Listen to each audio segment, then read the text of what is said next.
ආයුබෝවන් මේ ඔබේ ආදරණීය නාලිකාව ජයදීප සහරිය සක මම අනුපම ජයතිලක මම මේ වීඩියෝ එක අද අරගෙන එන්නේ ඔයගොල්ලෝ දන්න දෙයක නොදන්න පැත්ත ගැන කතා කරන්න. 2026 වර්ෂයේ පටන් ගැනීමත් සමගම හංවැල්ල ප්‍රදේශයේදී කොරතොට කියන ප්‍රදේශයේදී යම් මනුස්ස ඝාතනයක් සිද්ධ වුණා. බොරැල්ල ප්‍රදේශය මූලික කරගෙන සිද්ධ වෙන මද්ද්‍රව්‍ය ව්‍යාපාරමේ ආරවුලක් හේතුවෙන්. ඉතින් එහිදී එක් පුද්ගලයෙක් මිය ගියා. ඒ වගේම තවත් පුද්ගලයන් දෙදෙනෙක් තුවාල ලැබුවා. ඒත් එකම පළවෙනි මාසේ 9 වෙනිදා රාත්‍රී 7:43ට පමණ දෙහිවල ප්‍රදේශයේදී තවත් වෙඩි තැබීමක් සිද්ධ වෙනවා. අවන්හල් හිමිකරුවෙකු ඉන් ඝාතනය වෙනවා. ඉතින් ඒ සිදුවීම සිද්ධ වෙන්නේ දෙහිවල මුහුදුබඩ පාරේ පිහිටි සීස්ටාක් කියන හෝටල් භූමිය තුලදී. ඒ වෙඩි තැබීම සිද්ධ කරනු ලබන්නේ එම හෝටලයට පැමිණෙන තරුණයන් දෙදෙනෙක් බියර් පානය කරමින් ඉන්නවා. ඒ බියර් පානය කරමින් ඉන්න අතර ඊට යාබද මේසයක හෝටලේ හිමිකරු තවත් බියර් එකක් පානය කරමින් ඉන්න අතර අර පැමිණි තරුණයන් දෙදෙනාගෙන් එක්කෙනෙක් ඔහුට වෙඩි තබා අර තරුණයන් දෙදෙනාම ස්කූටර් වර්ගයේ යතුරු පැදියකින් පලා යනවා. ඉතින් පොලිසිය ප්‍රකාශ කරන ආකාරයට මෙම ඝාතනය පිස්තෝල වර්ගයේ ගිනි අවියක් යොදාගෙන සිද්ධ කළ බවට තහවුරු කරගෙන තියෙනවා. අපි පොලිසියෙන් විමසීමක් කරා මේ ස්ථානයේදී යම් මේ තරුණයන් දෙදෙනා ඒ කියන්නේ සර්විස් එක සම්බන්ධව හරි යම් හේතුවක් උඩ අවන්හලේදී යම් ගැටුමක් හෝ බහින්බස් වීමක් හෝ මීට පෙර ඇති කරගත්ත පුද්ගලයන්ද කියලා නෑ. එහෙම කිසිම තහවුරු කිරීමක් මේ වෙනතුරු සිද්ධ වෙලා නෑ. මේ පිළිබඳ විමර්ශන දෙහිවල පොලිස් අපරාධ විමර්ශනාංශයේ ස්ථානාධිපති සංජීව අලුත්ගේ මහත්මයාගේ මෙහෙයවීමෙන් සහ ගල්කිස්ස කොට්ටාස අපරාධ විමර්ශනාංශයේ ස්ථානාධිපති ප්‍රධාන පොලිස් පරීක්ෂක නිලන්ත ගමගේ යන මහතුරුන්ගේ ප්‍රධානත්වයෙන් පොලිස් කණ්ඩායම් කිහිපයක් විසින් සිදු කරනු ලබනවා. තවමත් කිසිම අපරාධකරුවෙකු මේ සම්බන්ධයෙන් සොයාගෙන නැහැ. මොන හේතුවක් උඩ සිද්ධ කරපු ඝාතනයක්ද කියන එකත් තාමත් පොලිසිය අනාවරණය කරගෙන නැහැ. ඒ පිළිබඳව අපි පොලිස් මාධ්‍ය කොට්ටාශය මේ විමර්ශන කරන නිලධාරීන් ඒ සියලුම දෙනාගෙන් විමසීමක් කරා. තවමත් මේ මද්ද්‍රව්‍ය ව්‍යාපාරම සම්බන්ධ දෙයක්ද එහෙම කියලා අනාවරණය වෙලා නැහැ. නමුත් යම් යම් මාධ්‍ය මගින් ප්‍රකාශ කරනු ලැබුවා මේ පුද්ගලයා චුව සමන්ත කියන පුද්ගලයා සමග මද්ද්‍රව්‍ය ව්‍යාපාරම් කරුවෙකු සමග සම්බන්ධතා පවත්වනවා. ඒ හේතුවෙන් මොහුට බඩුවිට අසංක පාර්ශවයෙන් වෙඩි තැබීම සිද්ධ කරා කියලා. ඉතින් ඔය කියන කෝන්තරය දැන් අවුරුදු දෙකක් තිස්සේ ඇවිලීගෙන එනවා. දැනට වෙඩි තැබීම් 20ක් පමණ සිද්ධ වෙලා තියෙනවා. ඒ වගේම 12 දිනක පමණ මිය ගිහින් තියෙනවා. ඒ වගේම 5 දිනක් පමණ තුවාල ලබා තියෙනවා. වැරදුණු කුණුමානුනුත් 5ක් ඔය අතර තියෙනවා. ඒ ගැටුමයි මේ වෙඩි තැබීමයි සම්බන්ධයිද කියන තාම විමර්ශන නිලධාරීන් දන්නෙත් නැහැ. පොලිස් මාධ්‍ය කොට්ටාශය දන්නෙත් නැහැ.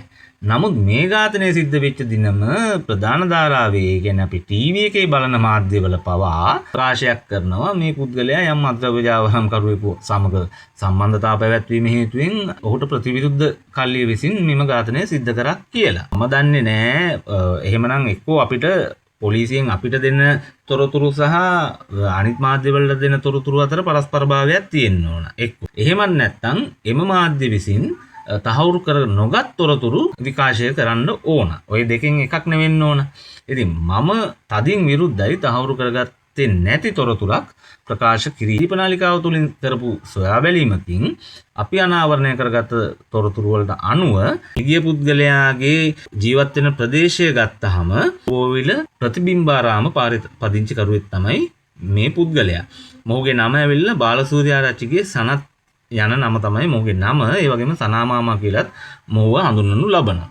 ඉතින් මේ පුද්ගලයා ප්‍රතිබිම්බාරාම පාර කියන්නේ එතකොට ඔය චුව සමන්ත කියන පුද්ගලයාගේ මද්ද්‍රව්‍ය ව්‍යාපාරම සිද්ධ කරන ඒ වගේම ඔහු ජීවත් වෙච්ච ප්‍රදේශය ගත්තාම කළුබෝවිල කොටස්වත් මූලික කරගෙන තමයි ඔහු ජීවත් වුනේ, හැදුනේ වැඩුනේ. ඒ වගේම ඔහුගේ මද්ද්‍රව්‍ය ව්‍යාපාරම සිද්ධ කරනු ලබන්නේ. ඒ ප්‍රදේශය සහ මේ ප්‍රතිබිම්බාරාම ප්‍රදේශය කියන්නේ ඇත්තටම මීටර් 100ක 200ක දුරක් අතර තියෙන ප්‍රදේශයක්.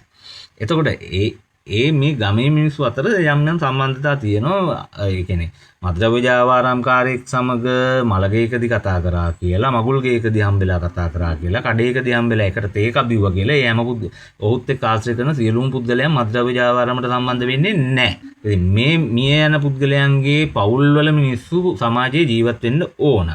ඒ දරුවෝ ඉස්කෝලේ යන්න ඕන. ඉතින් එහෙම තහවුරු කරගත්ත නැති තොරතුරු වාර්තා කිරීම ඇත්තටම අර ඇවිලෙන ගින්නට පිදුරු දැමීමක් තමයි. ඉලිමක් කරනවා මෙහෙම තහවුරු කරගත්තේ නැති තොරතුරු ප්‍රකාශ කරන්න එපා.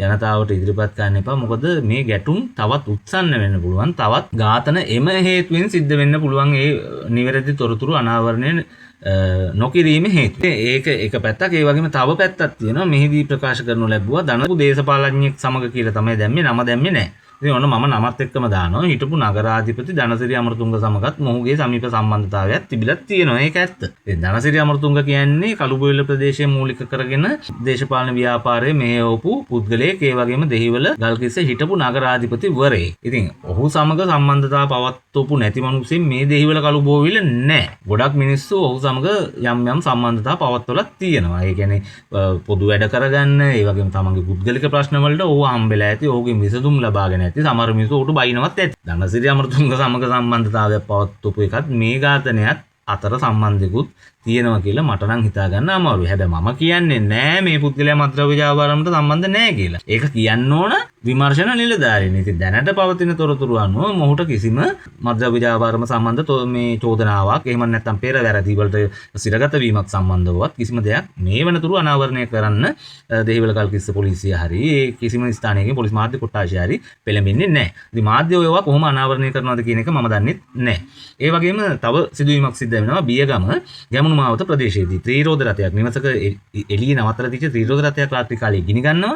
ඒක බලන්න ඒ නිවසේ ඉන්න පුද්ගලයෙක් එළියට එනවා. එළියට ආවට පස්සේ ඔහුව කඩුවකින් පහර දීලා ඝාතනය කරනු ලබන. ඉතින් ඒ කඩුවකින් පහර දීලා ඝාතනය කරනු ලබන පුද්ගලයාගේ පවුල සහ තවත් පවුලක් අතර යම් අරවුලක් තිබිලා තියෙනවා ප්‍රේම සම්බන්ධතාවයකට දෙමව්පිය කැමැත්ත නොදීමේ හේතුවෙන්.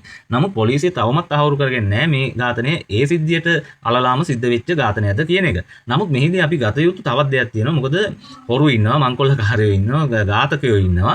ඉතින් ඕගොල්ලන්ව මේ වගේ උපක්‍රම යොදාගෙන එළියට අරගෙන ඝාතනය කරන්න, එහෙම නැත්නම් නිවසට කඩාගෙන පැනලා හොරකමක් කරන්න, ඒ වගේ දේවල් මේ සිද්ධ වෙන්න පුළුවන්.